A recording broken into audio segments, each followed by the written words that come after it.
Hey everybody, George the Tech. I'm here to visit our pals over at Soundproof Windows. I've known about this company forever from coming to all these shows, and I've recommended their products to a lot of folks, but they've got some things coming out that are a little bit more accessible. And to tell you about them, I got Jeff here. How you doing, Jeff? I'm doing good, George. Good to see you again. Yeah, you too. We've seen each other at a lot of shows. Yes, sir. But you've got something, on the one hand, extremely impressive, which is this incredible installation you guys have here. Thank you. But also a new door that's a little bit more accessible. So let's see what you got. Okay, come on up. George the Tech. So I want to just start out that we don't sell shipping containers that are soundproof. We sell windows and doors, and we decided to build this as a demo unit that you can see how it works and how well it keeps the sound out. So it's not too noisy in here today, but with one door closed, you get an STC sound transmission class of 41, which is not bad. Mm-hmm. And this is, in a lot of cases, this is sufficient depending on what you're doing. But if you have a double door system and walls to match that are STC rated at about the same point, you get much quieter. Very impressive. Can you hear that? Me either. It's quite impressive in there. Yeah. So what we make our windows and doors only, and only ones that are designed specifically for noise reduction. Mm-hmm. We make a steel door. We've been making this for quite some time, and we can make it with or without glass. Mm-hmm. A few years ago, we got a lot of calls from customers who wanted to make this door better, the ones that they'd already bought. So death metal, gospel, hip-hop, R&B, a lot of bass intensiveness in those things. So studio owners were finding out that they didn't have the right equipment, and they didn't want to spend a bunch of money for another door. So what we did was we created, the chains are here to keep me in. They're here to keep anybody from falling out. Yeah. So we created this, what we call an acoustic glass door, which is all glass, resembles a storm door that you might find in the east on somebody's front of their house. Storm door, yeah. So the idea was create a door that makes this thing more powerful. Mm-hmm. We were hoping that we could get to an STC 60 with this application. Yeah, the combination. Yeah, apparently our math was off because we wound up with an STC 67. And people don't know what that really means. It's just a number.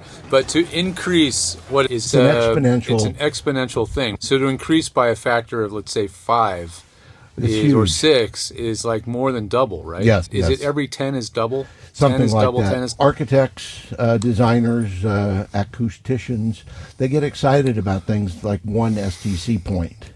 And when I tell them that we can take a 52 STC door and for less than $2,500, we can add another, I can't do the math in my head, but we can add that together and get an STC 67. Well, I'm glad you mentioned that, because people think you have two doors or windows with certain STC that if you just add them, you add the two numbers. It doesn't work like that. way. It's not quite like that, yeah, right? Yeah, exactly. It's a common misconception. So that door system on the outside, that with full system, so pre-hung and everything. Yes, it's around 2,500. It is a pre-hung door, $2,450 plus shipping and crating. Mm-hmm. We don't offer any installations. We're manufacturer only. Right. Do you have a list of vendors that do the installs? I do. Mm-hmm. Yeah. I handle everything east of the Mississippi, and I've got a spreadsheet I've been building for about 12 years, so I can usually find somebody to help with the install. And I also noticed that the acoustics in this space are actually quite good too. So what's going on acoustically? So this here is a product that we started using, 8 or 9 years ago, something like that, and we call it Sound Foam. Mm-hmm. And what it is, it's basically some foam that's got a little cover on it. A common way to build a studio is to build two walls that are decoupled, not touching each other. Right. Mm-hmm. And so there's an airspace in between them. That's right. And in that airspace, it's just a void area. So you might have rough timber and the edges of stuff that you don't want to see. And so people were asking for some kind of a fix, a cosmetic fix for that. So we found this stuff and started selling it. And then people started asking, what does it do acoustically? So we took it to the lab in 2015, and we found that we could get a 1 or 2 STC point increase by adding this over that void area between the 2 walls. Yeah. And since then, things like doing this on the interior of a wall has become very popular. It sounds great. And you guys can hear. Yes. We have 2 mics here. I've got my mic here. And you can hear it's a very direct, Right. dry sound. Yeah. You know? And I see how you use it on the inside of this window over here, too. Yeah, and this was the type of thing that in a studio application, you build each of the independent walls so that they have an STC that's going to either match or rival what they've got as far as the walls are concerned. You don't right. want to create something more powerful acoustically than something else. You don't want one thing to be the weak link. Then you Exactly. overspent Yeah. or you underspent. Exactly. So this is an example of what you might find in a studio for a control room window between a live room, the control engineer. Now, another little detail, I noticed that this window is 2 windows parallel. Right. This window is 2 pieces of glass, but 1 slanted. So what's a case where you would add a slanted piece of glass? Customer preference, actually. Like I mentioned, I've been here about 12 years, and I've talked to lots of people with letters behind their names that know a lot more than I do. I don't have those letters, but I've done a lot of small studios. And I've heard a number of different variations of why you would slant it. Some say that you would slant it like this, pointing towards the floor. We've had customers that point them towards the ceiling. Sure. We've had them where they've done 2 windows inside the opening, both of them slanted this way and that way. So Well, I can tell you, I know one real practical thing is that when you have one slanted, you get way less glare. And you Well, can see right through a lot easier. right. If you notice, there's kind of a double ghosting effect that Right. goes on, Right. which can be distracting to the artist and or the control engineer. Yeah. I think that's the best reason to do that. Yeah, that really reduces that tremendously. But- Yeah, really but beautiful installation. Personally, they look cool. Yeah. They look cool, They exactly. look cool. Another thing So- is if you have a microphone kind of close to the glass, the sound will bounce off and then come downward instead of right in a small space. That's very true. Yeah. Yeah. Congrats. I'm glad to see you guys evolving. I know you've been doing. How long has Soundproof Windows been building windows? This August will be 27 years. 27 years. Really Yeah. impressive. We only make one product and we make it very, very well. You're laser focused. Yes. One last thing. I saw those samples of glass over there that Oh. Jim was showing me earlier. Yeah. I would love to show that too, just so people can really understand So how thick the glass is. in these. this glass is 5/8 of an inch thick. It's made up of 1/4 inch and 3/8. So that you've got, I think it comes out to 16.5 millimeters. I don't know that language well.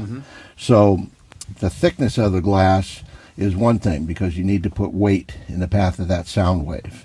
But the other thing is with these 2 dissimilar thicknesses, regardless of which side the sound is coming from, the weight of this causes the sound wave to fracture. Right. And so it confuses it and it Right. doesn't know where to go, so it just starts running out to the edges. And as it runs out to the edges, it loses velocity, and so it just starts to die. We redesigned what we call a marine glazing seal. Okay, they use marine glazing because it's a 3-sided, each side of the face, and then along the bottom edge or top, whatever. So it's cupping the glass, so it Yeah, doesn't there's give a the lot of vi- redundancy on the ceiling. Oh yeah, It's almost, there's no way a sound's going to flank or exactly. slip around that. Exactly. And again, everything has got lots of weight in it. So this is the first line of defense. This is where sound goes to die. That's incredible. That seal is amazing. Yeah. Absolutely. And it's just for your listeners that don't know marine glazing, it's not like the Fighting Force. It's like ocean-going vessels. Right. And they also use it in locomotives. High vibration. Oh, yeah. Again, vibration can destroy things over time. And they use it for glass because it does so well of keeping the vibration off the actual glass. Right. Very, very Yeah. impressive. Yeah. Well, I really appreciate the extra time. You're very welcome.